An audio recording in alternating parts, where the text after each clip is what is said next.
How's it going, everybody? My name's Brian. I'm here to go over a few things with my 2019 Highland Ridge Ultralite camper. I bought this thing. My family and I are really excited. Very big investment. Not our first camper, but definitely our largest one since our kids came along. Anyways, I haven't even had it for a full year yet, and I've had a plethora of issues with this thing.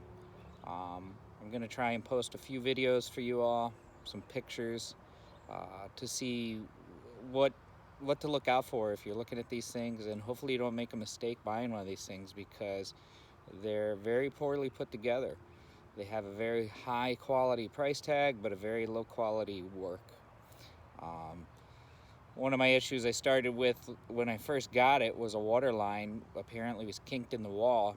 I contacted the dealer who we purchased it from and got nowhere with them. So I ended up opening up the shower connection in the back. I shouldn't say shower, but the outdoor water connections where the city lines go, and found the line right behind there kinked.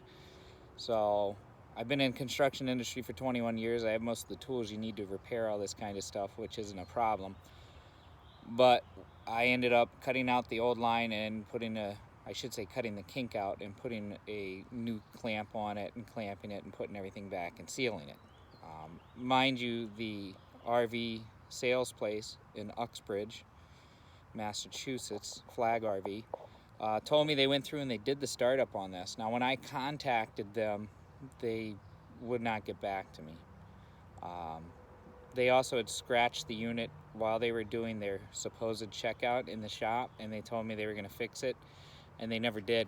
And they refused to get back to me until I posted a bad review online. But by that point, I had already taken it to a body shop and just had the scratch repaired. It was just a scratch on the aluminum, but again, you buy something for $40,000, you expect that to not be there. So I'm gonna put together hopefully a couple series of videos for you. I'll give you kind of a walk around of it and show you everything and what to look for, and hopefully you don't make the same mistake purchasing one of these. Alright guys, I want to show you one of my first issues here. This is the water connections for the 2019 Highland Ridge Ultralite. This is one of the first things to actually break. This valve here actually does not turn the water on or off properly. Maybe menial. I mean, I'd like it to just turn off when I want to turn it off, but it doesn't. You can see I do use a pressure regulator as per the manufacturer's requirements or request. The reason I'm showing you this though is actually because we're going to come around here, because today's project that I have to do is actually replace the hot water tank. And I'll post pictures of the connection that cracked, but here's the opening. Here's my new hot water tank that I had to purchase because the manufacturers are no help on these things. Not Dometic, not Highland Ridge. I emailed Highland Ridge and they told me to contact the trailer place we purchased it from, and they won't get back to me, assuming because they know all the issues. One thing I don't like is the way they did not seal things in here. You can see it looks like mice came in here. This is obviously wet toilet paper from when the other hot water tank cracked, but this is from mice in here. There's no kind of support other than the front mount for this tank. It kind of just rests on this. I guess that's okay, maybe that's standard, but it did have a lot of movement and play in it. So that's actually gonna be my project for today. But we actually tracked a lot of this mouse stuff down to being inside of the fridge. Because if we come back here, we're gonna go ahead and open this guy up. You can actually see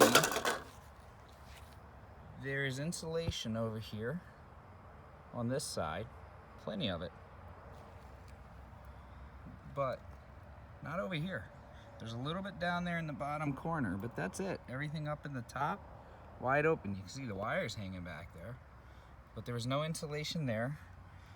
This is actually sealed on this line. I actually took the line out over there already, but that line was not sealed. If we just kind of take a walk around the camper, here's another possible opening mice can get in. You can actually see the door is completely bowed. The door physically does not latch. My whole hand can go up in there. Does not matter what position we put these in, this door does not latch. It just pops wide open. The only things that holds it closed is this one here, and this one here.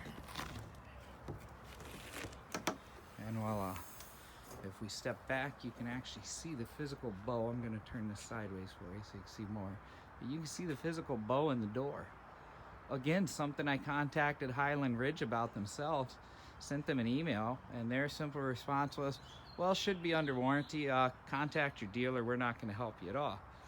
And even when I let them know that the dealer wasn't getting back to me, they just ignored me. So don't make the same mistake and buy this thing. You can see this drawer here. We have cleaned these out, but we did actually get mice in them over the winter time. But you can see the shavings and stuff back in there. I mean, there's a little bit of wire and stuff, so that's from shoddy work and people just not cleaning up. But you can see shavings where they dug through.